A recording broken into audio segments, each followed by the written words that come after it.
Uy, kikita mo yan, FIFO and LIFO. So kung nasa merchandising business ka na at nag-aaral ka na about merchandising business, I assume na encounter mo na yan dalawang word na yan.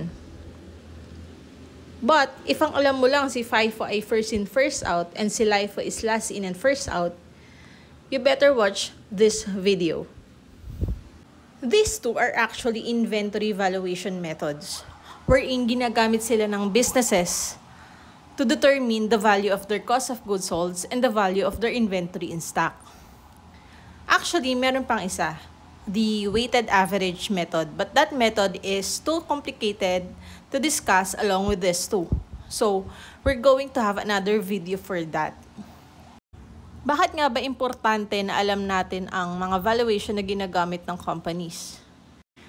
Because when we buy inventory, binibili natin sila sa iba't ibang dates. So, there are tendencies na magkakaiba din yung prices nila since binili sila na magkakaibang araw, right? Especially if yung inventory na binibili mo is medyo volatile yung price niya.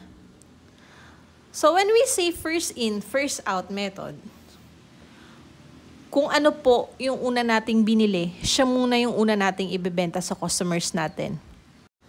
Kaya kailangan muna nating ubusin yung mga una nating binili na stocks or inventory bago natin gamitin yung mga succeeding purchases natin para ibenta sa customer. Kaya siya tinawag na first in, first out. Kung ano yung una mong pinasok, siya din yung una mong ilalabas. Practically speaking, ito yung method na ideal gamitin ng mga business. Why? Because if ang iyong merchandise or yung inventory na binibili mo is madaling masira or na-expire, kailangan maibenta mo siya agad. So, syempre, yung pinakauna mong binili, yun yung unang may expire. Kaya, tama lang na siya din yung una mong ibebenta or ilalabas. Okay? Ganun lang po si FIFO. First in, first out. The oldest should go first.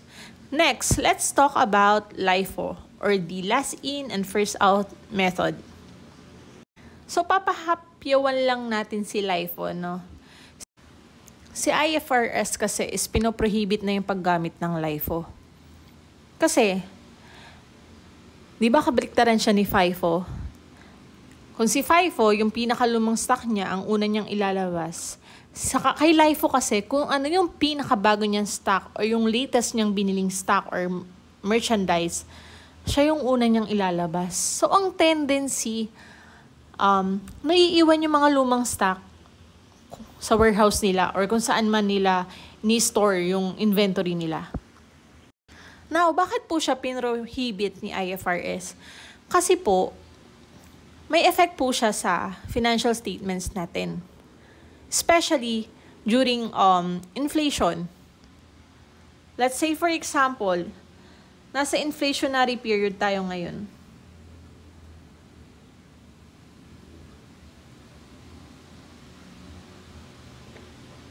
Kung noong January 2025, yung value ng stock mo is 100 pesos. And pagdating ng March, 500 na siya.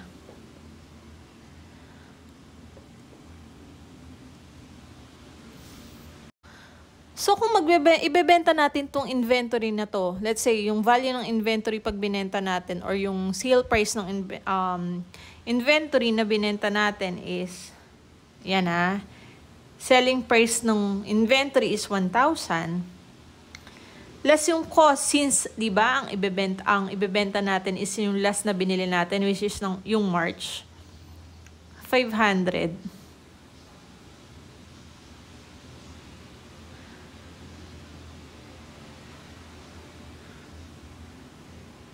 Yung profit natin is 500 pesos. Now, let's compare if FIFO yung ginamit natin. Kung FIFO kasi yung ginamit natin, di ba ito si LIFO? What if FIFO ang ginamit natin na method? So, yung selling price niya na 1,000 and then yung cost niya which is Diba yung first in, first out tayo pag FIFO? So, ito muna yung ibebenta natin na 100.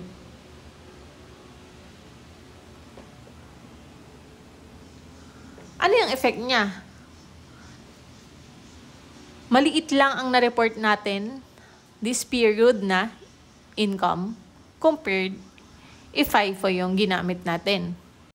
Kaya ganun, hindi siya advisable gamitin ng mga businesses. Though, meron namang remedies wherein magkakaroon ng LIFO reserve. Pero for the meantime, hindi mo na tayo gagamit ng LIFO, okay? Sa FIFO muna yung focus natin. So, si LIFO, yung newest stock, should go first. And then, naiiwan yung lumang stock sa inventory niya. Now, let's try to journalize these transactions using the FIFO method. On January 9, purchase 20 books at 350 each with terms 2/10 and 30 FOB destination. Since FOB destination siya, wala tayong babayaran na shipping cost. Kasi, upon transit, kay seller pa yung ating inventory. I'm going to use the periodic inventory method wherein ipapasok natin yung mga purchases natin sa purchases account, okay? So, let's start. On January 9, we have purchases, debit purchases, worth 20, multiply nyo sa 350. That is 7,000.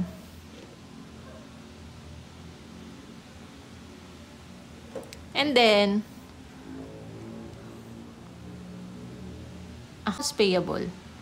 Sorry.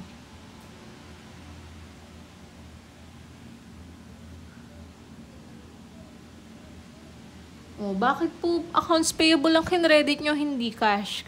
Kahit po hindi sinabi dito na purchases on account, pero may terms kasi siya. Assume natin na payable po ito. On January 11, nakabenta tayo ng 12 books at 450 each. Terms, 210, net 30. O, FIFO tayo. Bumili tayo ng 20 books noong January 9 and then nakabenta tayo ng 12 books noong January 11. Sapat po ba yung binili natin noong January 9 to cover the sale on January 11? So, 20 less 12, sobra pa. Since first in, first out method tayo, and ito pa lang naman yung na-purchase natin, gagamitin natin yung cost nito. Right? So, our entry for the sale of 12 books is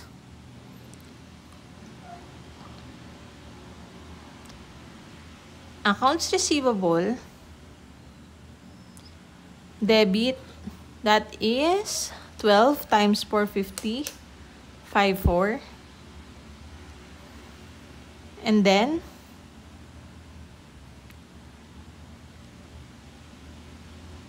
sales, 54.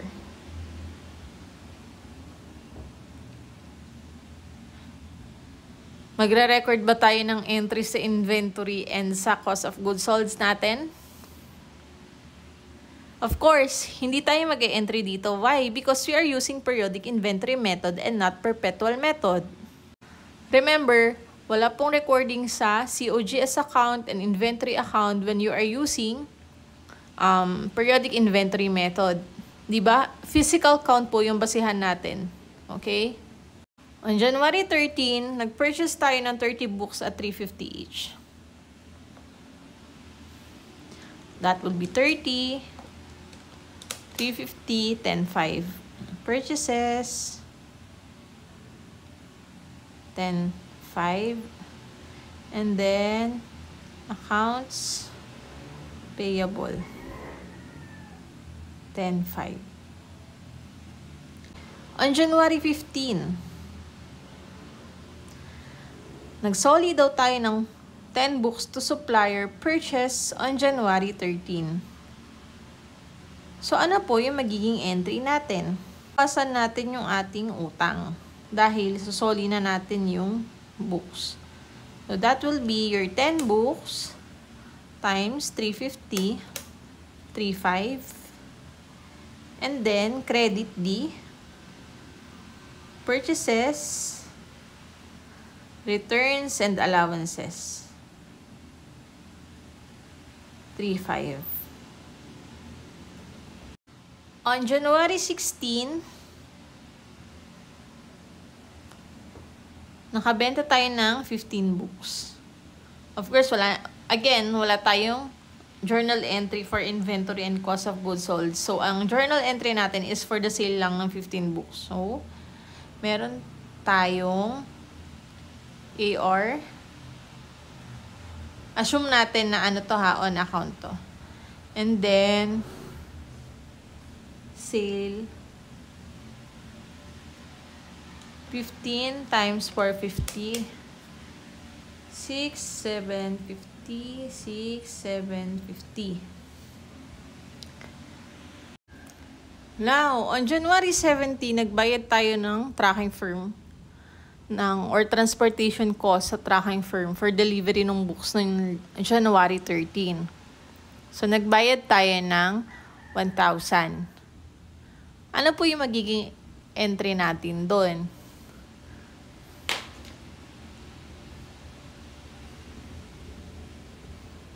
That is freight in 1,000 and then cash 1,000.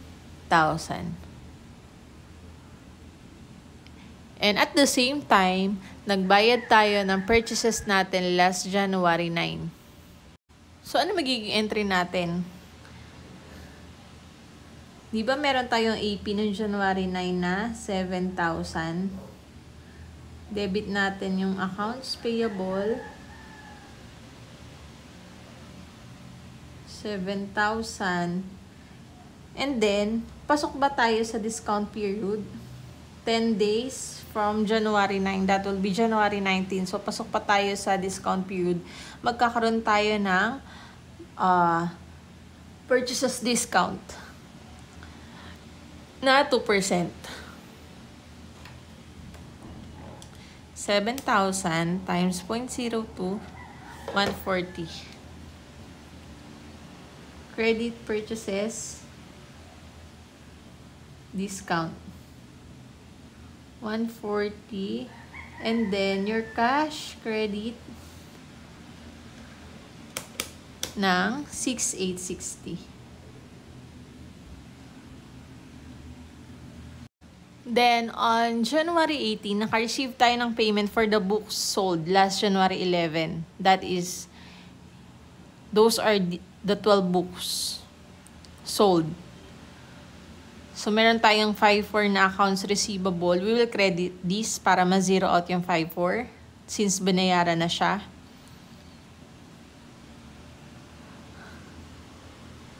$0,118. Pagkasyahin ko na dito, ha? Since pasok naman siya sa discount period natin from January 11 kasi to January 18, that is 7 days lang, no? Pasok naman siya sa 10 days. Meron tayong 2% din na discount. So, meron tayong marireceive na cash, which is 98% of the 5,4. 5,292. And then, sales discount. 5,4 times 0.02, 108. And then, credit your accounts receivable. 5,4. I know may magtatanong, so paano po i-apply yung FIFO? Let's say, for example, ito lang yung transactions nyo for merchandise for the month of January. And then, yung problem is nare-require na computin yung cost of goods sold mo at saka yung value na inventory mo, ending inventory mo. So, if we're going to use FIFO method, though nagkataon kasi na pareho ng price yung mga purchases natin, so parang hindi nyo rin makikita talaga. Di ba meron tayong purchases na 20 and 30? So, yung total purchases natin is 50. And then, less the 10 books na ni-return natin. So, meron tayong 40. Lagay ko dito. 40 sa inventory.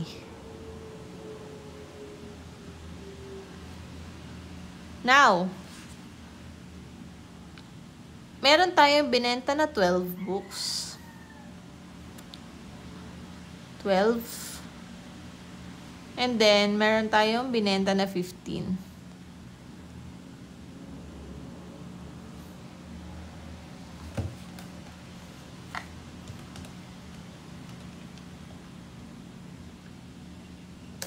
Meron pa tayo natira na 13 books. So, ano po yung magiging COGS natin? Ito, yung value nito. Times 350. Pero if nagkataon na magkaiba to ng prices, of course, i-apply nyo yung prices kung magkano sila binili. And, itong 13 books, so kung nagkataon din na magkaiba ng prices, yung 13 books, saan ko i-base? Let's say, ang binili natin tong 30 books, noong January 13 worth 250. So, yung 13 books, ita-times ko ng 250 para makuha natin yung value nung ending inventory.